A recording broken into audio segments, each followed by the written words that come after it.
ቤታችሁ የሰላም መተጊያ መሆኑ ቀርቶ የጭቅጭቅና የእውከት መድረክ እንዳይሆን ትፈልጋላችሁ? በዝምታ መሃል የሚጮህ በፍቅር መሃል የሚገፋፋ የማይታይ ኃይል ቤተሰባችሁን በቀስታ እየበታተነው እንደሆነ ሲሰማችኋል? ይህ ነገር ዛሬ ያበቃል። ጠላት የሚሰነዝርባችሁን የክፋት ቀስት በሩን ሰብሮ ሳይሆን በልባችሁ ስንጥቅ በኩል እየገባ መሆኑን በማወቅና በመንቃት የቤታችሁን መወርወሪያ የምታጸኑበትና የጠላትን ሴራ እንደ ሸረሪት ድር የምታፈርሱበትን በንጉሥ ዳዊት በገና የታጀበውን ሰማያዊ ምስጢር ይዘንላችሁ ቀርበናል። ይህ የዳዊት ምስጢር ዝም ተብሎ የሚነበብ መጽሐፍ አይደለም። የማይታየውን ዓለም የሚገዛ የታሰረውን የሚፈታ የቆሰለውን የሚፈውስ የእግዚአብሔር የጦር ዕቃ ነው። የመዝሙረ ዳዊት ኃይል ከጥንት ጀምሮ በቤተ ክርስቲያናችን የታወቀ አጋንንትን የሚያባርር መላእክትን ወደ ቤት የሚጠራ ታላቅ ጸሎት ነው። ቅዱስ ዳዊት በገናውን ሲደረድር በሳኦል ላይ አድሮ የነበረው ክፉ መንፈስ ይለከው እንደነበር መጽሐፍ ቅዱስ ይነግረናል። ዛሬም በቤታችሁ ውስጥ ላለው ግርግር፣ ለልጆች አለመታዘዝ፣ ለትዳር መናጋትና ለኑሮ አለመባረክ ምክንያት የሆነው ያ ክፉ መንፈስ በመዝሙረ ዳዊት ቃላት ይገሰጻል። ብዙዎቻችን መዝሙረ ዳዊትን እንደ አንድ መንፈሳዊ መጽሐፍ ብቻ እናየዋለን። ነገር ግን እያንዳንዱ ቃል መንፈሳዊ ቁልፍ ነው። የተቆለፈ የበረከት ደጅ የሚከፈትበት፣ የታተረ የጠላት ምሽግ የሚፈረስበት መዶሻ ነው። በመቀጠል በዝርዝር ወደምናያቸውና በቤታችሁ ውስጥ ጸለያችሁ ለውጥ ወደምታመጡበት ኃይለኛ የመዝሙር ምዕራፎች እንለፍ። በመጀመሪያ በቤት ውስጥ ሰላምና ፍቅር እንዲነግስ የምንጸልየውን ታላቅ መዝሙር እንመልከት። መዝሙር 127ና 128። ይህ መዝሙር በቤተሰብ ዙሪያ ያሉ በረከቶችን ይዟል። እግዚአብሔር ቤትን ካልሰራ ሰራተኞች በከንቱ ይደክማሉ ይላል። ብዙ ጊዜ በቤታችን ሰላም የሚጣጣው ቤቱን በገንዘብና በቁሳቁስ እንጂ በጸሎት ስላልገነባነው ነው። ይህንን መዝሙር በቤታችሁ ስታነቡ እግዚአብሔር የቤታችሁ ጠባቂና ራስ የሚሆን እንደሆነ እወቁ። የትዳር አጋሮች ሳይገባቡ ሲቀሩ፣ ልጆች መስመር ሲስቱ፣ ይህ መዝሙር የፍቅርን መንፈስ ይዘራል። ሁለተኛው ደግሞ የጠላት ሴራና በሰው ዘንድ የሚደረግን ተንኮል ለመስበር መዝሙር 34ና መዝሙር 35 ተወዳዳሪ የሌላቸው ጦር መሳሪያዎች ናቸው። ከኔ ጋር የሚጣሉትን አቤቱ ተጣላቸው፣ የሚዋጉኝንም ተዋጋቸው የሚለው የዳዊት ጩኸት በሥጋዊም ሆነ በመንፈሳዊ ዓለም ለሚዘረጉባችሁ ወጥመዶች መልስ ነው። በሥራ ቦታችሁ፣ በጎረቤት ወይም በቅርብ ዘመድ በኩል የሚመጣባችሁን ምቀኝነትና ክፉ መናፍስት ለማሸነፍ እነዚህን መዛሙርት በምስጢርና በሃይማኖት ጸልዩ።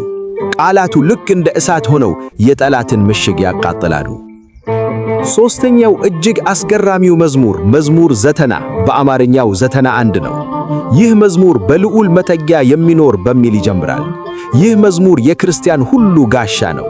ከሌሊት ግርማ፣ ከቀትር ጋኔን፣ ከሚበር ቀስት እና በጨለማ ከሚሄድ ክፉ ነገር ሁሉ ይጠብቃችኋል። ማታ ስትተኙና ጠዋት ስትነሱ ይህንን መዝሙር በንጹሕ ልብ መጸለይ በቤታችሁ ዙሪያ የእሳት አጥር እንደማጠር ይቆጠራል። ጠላት ሊያጠቃችሁ ቢመታ እንኳ የዚህ መዝሙር ቃል ከፊቱ እንደ ግድግዳ ይቆምበታል።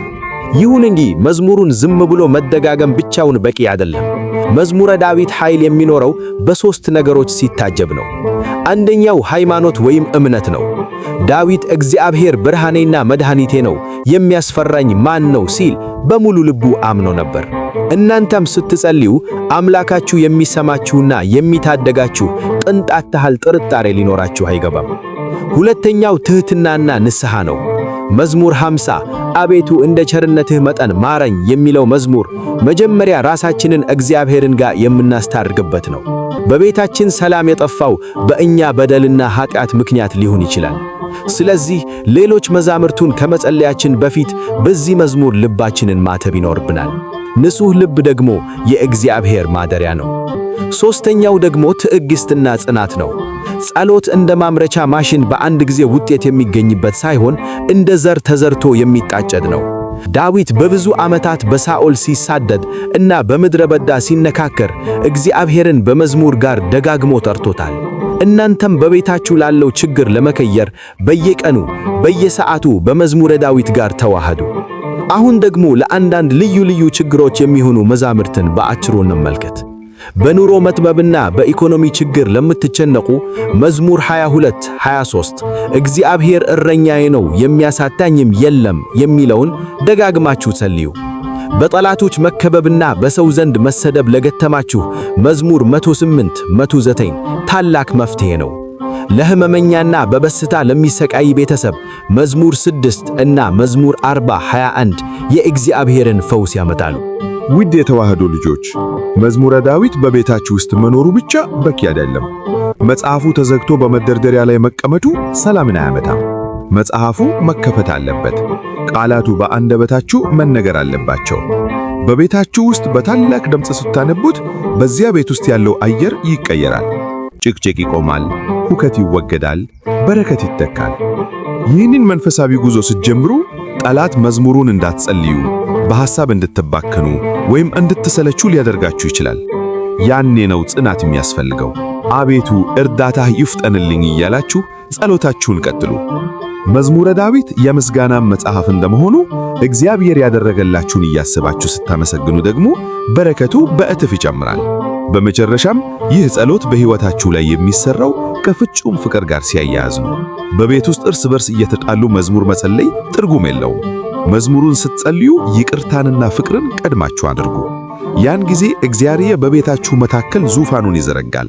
የጠላት ሴራ ይፈረሳል፣ ጨለማውም በብርሃን ይተካል። እንግዲህ ዛሬውኑ መዝሙረ ዳዊታችሁን አነሱ።